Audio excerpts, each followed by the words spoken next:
Okay, lesson 3, implicit differentiation.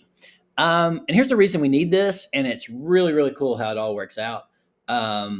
If, say, you had an equation like this one, well, it would be hard to solve that for y. And really, I don't even know an algebraic technique that would work. There's probably one out there to get y by itself. So if I could get y by itself, then I could take the derivative using the rules we already have. And so she says it would be quite challenging. Yeah, I agree with that. So here's the thing: we're still taking the derivative with respect to x. X is our variable. All right. So when you differentiate involving x, you just do what you've always done. If you differentiate with terms involving y, you got to apply the chain rule in this way. The derivative with respect to x of anything involving y is dy dx by definition. All right, that is the definition of the derivative of with respect to x. All right, and then of course remembering that the derivative with respect to x by itself is 1. Okay, so here's what you do. Here, it's 4 steps. You differentiate both sides with respect to x, obey the chain rule, that by multiplying dy dx every time you differentiate an expression containing y, because what you're copying is not x, it would be y. Isolate dy dx's, get all the dy dx's on one side, get all the other things on the other side, and then factor out a dy dx if you have to, and in most cases you will, and then solve for dy dx. Okay. Now let's look at example 1. Examples one is one where we could actually factor out a y and actually do the derivative with respect to x normally, but let's show this using the technique we just mentioned. All right. So here's what we're going to do. So we're going to take the derivative of x times y. All right. And that is a product rule. So we have two things multiplied together. X and y are multiplied together. So that will be the first times the derivative of the second. The derivative of the second, by definition, is dy dx. Okay. Plus the second, which is y, and the derivative of the first is 1. All right. Plus, and then the derivative of y with respect to x is dy dx. And the derivative of the right-hand side with respect to anything, any variable, would be 0. All right. So as it said, we were supposed to take everything that has a dy dx, and I'm going to leave it on the left-hand side. So it's going to look like this. So I'll have an x dy dx plus 1 dy dx. We'll need that 1 in just a moment because we're going to factor, is equal to negative y. I'm just subtracting the y from both sides. Okay, this was step 2. Step 2 says to isolate the dy dx's by getting all dy dx terms on one side and all the other terms on the other side. Factor out a dy dx if necessary, and it is necessary here because there's 2 of them. So this is what allows us to do this, is the fact that anytime you involve y, you'll have dy dx's, and they'll just be single dy dx's that can be factored out.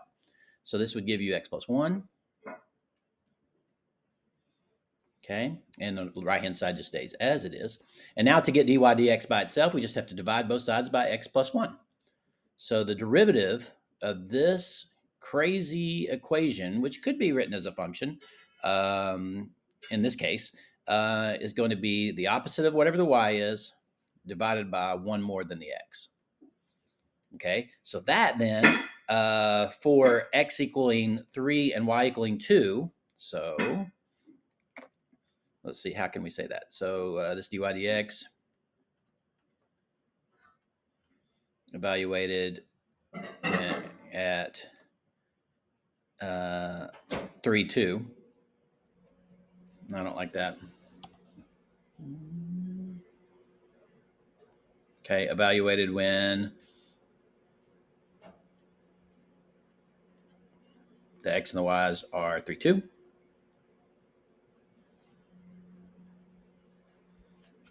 Will equal, and I'm just substituting in. So negative 2 over 3 plus 1, or negative 1/2. Okay, now I did want to take a second and maybe show, and we're going to be done with this one, but I wanted to kind of show that if you were to factor out the y and divide, you'd get the exact same thing. So we're done with this one, so you can move on to example 2 if you don't care to see that. But I do want to show just a little thing here. I'm going to go over here.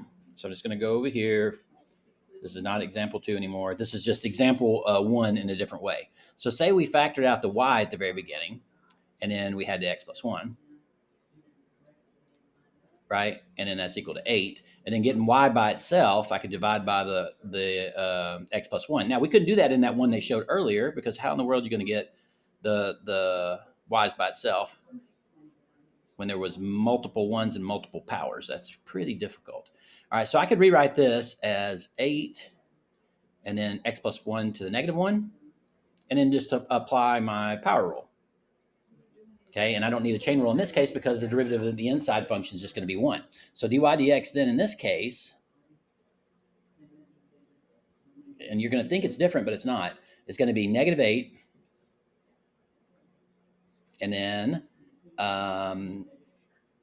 x plus 1 to the negative 2, and then no chain rule needed because the derivative of the inside is 1.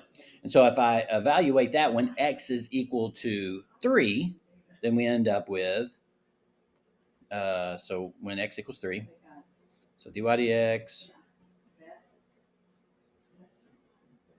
evaluated when x equals 3 is going to be negative 8 over 3 plus 1, which is 4 squared, right? The negative 2 becomes a positive 2 on the bottom, substituting in, and look at there, it's negative 1/2. You're like, well, why in the world did we do all that? Well, because look at the very next example. How on example 2, how am I going to get y by itself?